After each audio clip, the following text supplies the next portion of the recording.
Hello student, good morning. आज हम आपको लेसन नंबर 15 के क्वेश्चन नंबर 61 से स्टार्ट करेंगे। क्वेश्चन है, वैश्वीकरण से उत्पादों के बीच बढ़ी प्रतिस्पर्धा से उपभोक्ताओं को लाभ हुआ है। इस कथन के पक्ष में कोई चार तर्क दी। वैश्वीकरण से जो उत्पादों के बीच स्पर्धा बढ़ी है, होड़ कह देते हैं अपन, तो उसमें चार तर्क बताने उसके पक्ष में। वैश्वीकरण से उत्पादों के बीच बड़ी प्रतिस्पर्धा से उपभोक्ताओं को लाभ हुआ है। इस कथन के पक्ष में चार तर्क निम्न है। पहला है, वैश्वीकरण से। वैश्वीकरण अपन ने पहले पढ़ चुके हैं कि वैश्वीकरण का मतलब है किसी भी देश की अर्थव्यवस्था का विश्व की अर्थव्यवस्था के साथ एकीकरण होना, कहलाता है वैश्वीकरण। वैश्वीकरण से उपभोक्ता अब अच्छी गुणवत्ता की वस्तु कम कीमत पर खरीद सकते हैं। जब प्रतिस्पर्धा होगी तो अच्छी वस्तु को कम कीमत पर खरीदा जा सकता है। प्रतिस्पर्धा से वस्तुओं की कीमत क्या होती है? कम होती है। इससे लोगों के सामने वस्तुओं सेवाओं के बेहतर विकल्पों में वृद्धि होती है। यानी लोगों के सामने विकल्प अच्छे होते हैं। वस्तुओं को बाजार में देखकर और मार्केट में उसके रेट के हिसाब से उसको खरीदा जा सकता है एवं उनके उपयोग में वृद्धि हुई है। वैश्वीकरण के फलस्वरूप लोगों के जीवन स्तर में वृद्धि हुई है, क्योंकि उन्हें अच्छी गुणवत्ता की वस्तु कम कीमत प्राप्त हो जाती है। उत्पादकों के बीच बढ़ती प्रतिस्पर्धा के कारण उत्पादक उपभोक्ताओं को बेहतर सेवा उपलब्ध करवा रहे हैं। इन बढ़ती प्रतिस्पर्धा से उपभोक्ताओं को क्या मिल रही है? अच्छी सेवाएं उपलब्ध हो रही है। अगला क्वेश्चन है, भारतीय अर्थव्यवस्था की विकासशीलता को दर्शाने वाली विशेषताओं पर प्रकाश डालिए। अथवा ये बोर्ड परीक्षा में आया हुआ प्रश्न है 2018 में। भारतीय अर्थव्यवस्था एक विकासशील अर्थव्यवस्था है। इस कथन के पक्ष में कोई चार तर्क दीजिए। कोई चार बातें बतानी है, और यदि इसी सीधे पूछा जाता है तो इसमें पूरा सभी पॉइंट बताने हैं, तो इसमें केवल आपको चार बताना। भारतीय अर्थव्यवस्था पिछले कुछ वर्षों से विकासशील अर्थव्यवस्था के अंतर्गत आ गई है। इसकी विकासशीलता दर्शाने वाली विशेषताएं निम्न प्रकार है। पहला है, राष्ट्रीय आय तथा प्रति व्यक्ति आय में सतत एवं तीव्र वृद्धि। सतत लगातार और तीव्र वृद्धि हुई है। 1980 के पश्चात भारतीय राष्ट्रीय आय यानी देश की जो कुल आय है और प्रति व्यक्ति आय, ये एक व्यक्ति की आय में निरंतर वृद्धि हो रही है। राष्ट्रीय आय प्रति व्यक्ति आय में क्या हो रही है? लगातार वृद्धि हो रही है। 1991 से 2011 के बीच 10 वर्षों में अर्थव्यवस्था की औसत जो विकास दर है वो 8.6% रही, जो वृद्धि का संकेत है। 11वीं पंचवर्षीय योजना 2007 से 12 के दौरान भारत की विकास दर 8% रही। इस प्रकार भारतीय अर्थव्यवस्था तेजी से बढ़ती अर्थव्यवस्थाओं में से एक है। इससे हम कह सकते हैं कि भारतीय अर्थव्यवस्था क्या है? एक विकासशील अर्थव्यवस्था है। अगला है इसमें अर्थव्यवस्था की संरचना में परिवर्तन। भारत की राष्ट्रीय आय में प्राथमिक क्षेत्र का योगदान निरंतर कम हो रहा है, प्राथमिक क्रियाकलाप का, तथा द्वितीयक क्षेत्र का योगदान निरंतर बढ़ता रहा है। यह भारतीय अर्थव्यवस्था के विकास का संकेत है। यानी सेवा क्षेत्र बढ़ रहा है और प्राथमिक क्षेत्र कम हो रहा है, तो इसका मतलब है कि लोगों में रोजगार की प्राप्ति हो रही है लोगों को, तो जिससे देश की आय में वृद्धि हो रही है और संरचना में भी अर्थव्यवस्था में परिवर्तन हो रहा है। ये विकासशीलता का संकेत है। आगे है, विशाल एवं तेजी से बढ़ता सेवा क्षेत्र। वर्तमान में अकेले सेवा क्षेत्र का भारतीय आय में योगदान लगभग 60% हो गया तथा व्यापार में लगातार वृद्धि हो रही है। भारतीय अर्थव्यवस्था की विकासशीलता का एक महत्वपूर्ण संकेत है। आगे देखिए, व्यवसायिक संरचना में परिवर्तन। देश में अब रोजगार की दृष्टि से प्राथमिक क्षेत्र पर निर्भरता कम हो रही है देश में, यानी कृषि क्षेत्र पर लोग कम निर्भर हैं, तथा आधे से अधिक जनसंख्या वर्तमान में उद्योग व सेवा क्षेत्र में कार्य है। यह हमारी अर्थव्यवस्था की वृद्धि का संकेत है। आर्थिक और सामाजिक आधार।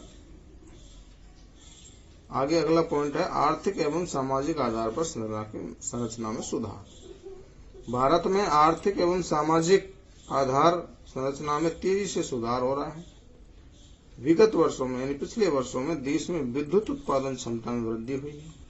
सड़क परिवहन का विकास हुआ है, बैंकिंग एवं स्वास्थ्य सेवाओं का भी विस्तार हुआ है, बीमा सेवाओं का व्यापक विस्तार हुआ है, शिक्षा और स्वास्थ्य सेवाओं का भी विस्तार इसमें हुआ है। तो ये सभी जिन चीजों में सुधार हुआ है ये भी एक विकासशीलता का संकेत देते हैं। आगे देखिए, ये सभी भारतीय अर्थव्यवस्था की विकासशीलता के संकेत देते हैं। अन्य कारकों में बात करें, कई अन्य कारक भी भारतीय अर्थव्यवस्था की विकासशीलता में संकेत देते हैं, जैसे विदेशी व्यापार की संरचना में सकारात्मक परिवर्तन हुआ है, जनसंख्या वृद्धि दर में कमी आई है। तो इन कारणों को भी हम इसमें शामिल कर सकते हैं। आगे देखिए, अगला क्वेश्चन है, भारतीय अर्थव्यवस्था की अविकसित अर्थव्यवस्था के रूप में किन्हीं 4 विशेषताओं का वर्णन कीजिए। यह भी बोर्ड परीक्षा में 2019 में पूछा हुआ प्रश्न है। एक बार तो हमने पढ़ा पहले विकसित और अब पढ़ेंगे अविकसित कैसे है। अविकसित की विशेषताएं कौन सी हैं? भारतीय अर्थव्यवस्था के अविकसित स्वरूप को दर्शाने वाले लक्षणों पर प्रकाश डालिए। इसमें हमको केवल 4 बताने हैं, इसमें हम अधिक भी बता सकते हैं। भारतीय अर्थव्यवस्था के अविकसित स्वरूप को दर्शाने वाले लक्षण निम्न हैं। पहला है निम्न प्रति व्यक्ति। भारत की प्रति व्यक्ति आय काफी नीची है। प्रति व्यक्ति सकल राष्ट्रीय आय में भारत का स्थान विश्व में कौन सा है? 170वां नंबर राष्ट्रीय आय की दृष्टि से। यहाँ की प्रति व्यक्ति आय न केवल विकसित देशों से बहुत कम है, बल्कि चीन और श्रीलंका जो हमारे पड़ोसी देश हैं, जैसे पड़ोसी देशों की तुलना में भी कम है, जिससे यहाँ के लोगों का जीवन स्तर क्या है? निम्न है। राष्ट्रीय आय कम होगी तो जीवन स्तर भी क्या होगा? निम्न होगा। आमदनी कम है, अतः यह इसके अविकसित अर्थव्यवस्था होने का प्रतीक। आगे बात करेंगे जीवन स्तर की गुणवत्ता। शिक्षा व स्वास्थ्य जीवन की गुणवत्ता के 2 प्रमुख निर्धारक कारक हैं। भारत में शिक्षा का स्तर काफी नीचा है, साक्षरता दर नीची है, स्वास्थ्य सुविधाओं का भी अभाव है तथा जन्म के समय जीवन प्रत्याशा जो हम कहते हैं औसत आयु वो भी कम है। तीसरा है कृषि पर अत्यधिक निर्भरता। देश की लगभग आधी जनसंख्या रोजगार की दृष्टि से किस पर निर्भर है? कृषि पर निर्भर। अतः कृषि पर अत्यधिक निर्भरता भी भारतीय अर्थव्यवस्था के अविकसित होने का एक प्रतीक माना जाता है। गरीबी की समस्या। भारत की लगभग 1/4 जनसंख्या आज भी गरीबी रेखा से नीचे है। हमने पिछले चैप्टर में पढ़ा था कि तेंदुलकर के अनुसार लगभग 21 पॉइंट या 29 पॉइंट, किसी ने 21 बताया, किसी ने 29, लगभग चौथे हिस्सा की जनसंख्या क्या है? गरीब है, जिससे मूलभूत आवश्यकताएं भी प्राप्त नहीं हो पा रही। गरीब वही व्यक्ति होता है जिसकी अपनी मूलभूत आवश्यकताओं की जो पूर्ति नहीं कर पाता। अतः यह अर्थव्यवस्था के अविकसित होने का प्रतीक है। आगे है बेरोजगारी की समस्या। देश में बेरोजगारी की समस्या व्याप्त है।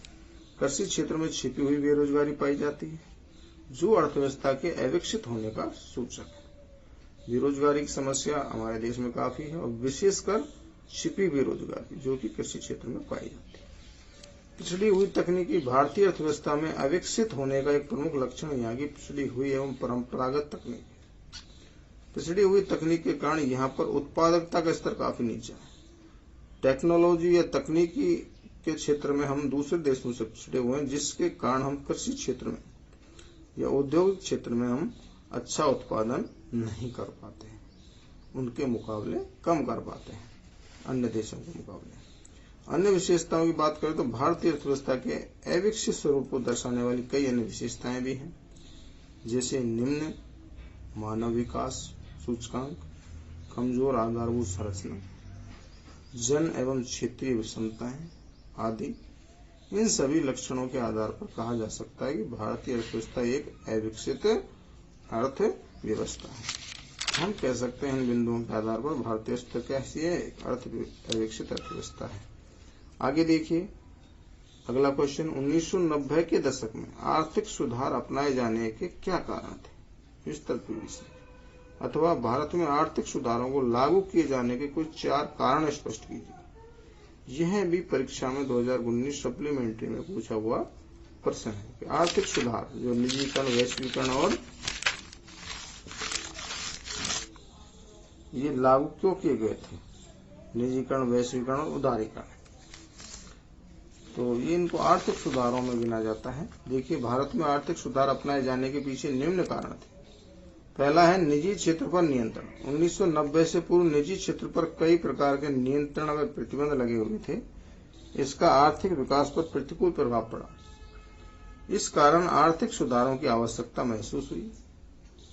दूसरा है सार्वजनिक व्यय की अधिकता। आर्थिक सुधारों से पूर्व देश में सरकार का सामाजिक क्षेत्र एवं प्रतिरक्षा यानी रक्षा क्षेत्र का व्यय बहुत अधिक था। सुरक्षा के ऊपर बहुत खर्च होता था, जिससे अंतर्राष्ट्रीय संस्था में अन्य देशों से उधार लेना पड़ा देश को। तो देश पर ऋण भार निरंतर बढ़ गया, कर्ज बढ़ गया। इन खर्चों को नियंत्रित करने हेतु कोई सार्थक कदम नहीं उठाए गए सरकारों के द्वारा, जिससे स्थिति अधिक संकटपूर्ण हो गई देश की। व्यापार घाटा। भारत की व्यापार में अधिकांश घाटे की स्थिति रही। व्यापार घाटा मैं आपको बता चुका हूं। आयात अधिक हो और निर्यात कम हो, यानी हम अधिक पैसे की वस्तुएं खरीदें और कम पैसे के हम बेच पाए, तो हमें उसमें क्या होगा, व्यापारिक घाटा होगा। तो भारत की व्यापार में अधिकांश घाटे की स्थिति रही। 1950 से 90 की आर्थिक नीतियों में उद्योगों को अनावश्यक संरक्षण प्रदान किया गया सरकारों के द्वारा। संसाधनों के उपयोग में कार्यकुशलता का अभाव रहा।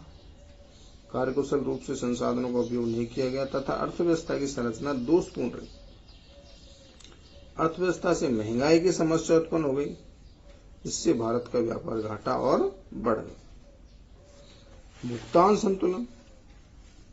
1990 से पूर्व अधिकांश वर्षों में देश का जो भुगतान संतुलन प्रतिकूल रहा। मैं बता चुका हूं, देश का किसी भी देश का अन्य देशों के साथ जो भी व्यापारिक सारांश होता है, लेखा जोखा होता है, वो भुगतान संतुलन करता है। तो ये प्रतिकूल रहा था। इससे देश के विदेशी मुद्रा भंडार बहुत कम हो गए। देश में विदेशी मुद्रा बहुत कम हो गई।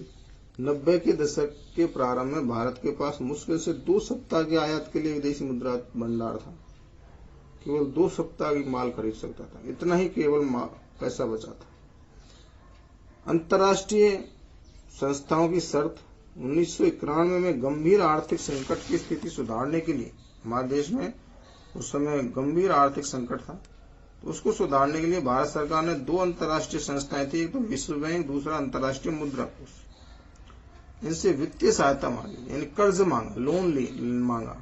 तो इन संस्थाओं ने भारत को नई आर्थिक नीति घोषणा करने की शर्त रख दी तथा आर्थिक सुधार लागू किए जाने की शर्त पर ऋण प्रदान किया। इन संस्थाओं ने शर्त रख दी कि आपको आर्थिक नीति की घोषणा करनी होगी नई, और आर्थिक सुधार लागू करने होंगे, जिसमें वैश्वीकरण, निजीकरण और उदारीकरण को लागू करना होगा। तो इस कारण से भारत ने आर्थिक सुधारों को लागू किया था। आगे अगली वीडियो में पढ़ेंगे। आज के लिए इतना ही। यहाँ तक किसी विद्यार्थी को समझने में प्रॉब्लम हो तो कमेंट में जाके जरूर पूछें। थैंक यू, धन्यवाद।